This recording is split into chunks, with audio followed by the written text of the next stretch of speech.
Mu ngeri y'okumalawo ebbula ly'emirimu naddala mu bavubuka, bannalotale baatandikawo enkola y'okubangula abavubuka mu bintu eby'enjawulo naddala eby'emikono.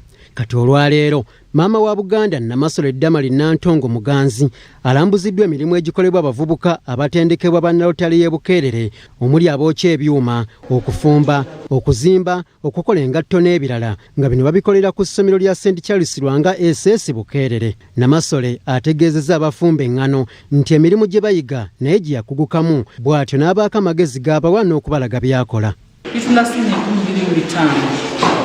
Kweyako omuntu mukaaga buli kamu kasingi muno omutima gutonda 15 kamu kasingi 10. Oluvannyuma yeeyongeddeyo awategekeddwa Tabamiruka n'ayogerako eri abavubuka. Nane mbagaliza okukola ekyanyumiza wano kusoma empisa n'obuntu bulamu. Era yeebazizza bannalotale bano n'abasaba okufaayo okwagala ebibayigiriziddwa ate babiteekese mu nkola.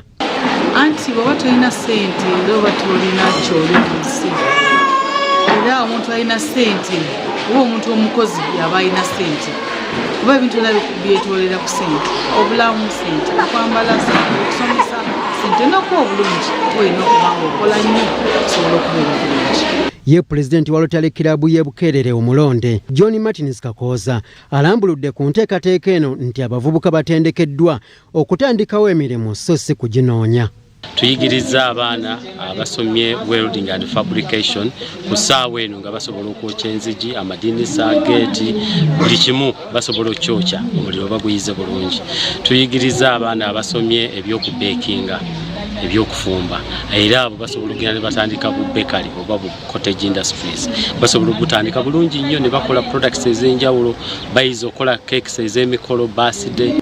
Katongole Moses ne Moses Serumaga, BBS Telefina, Gambuuze.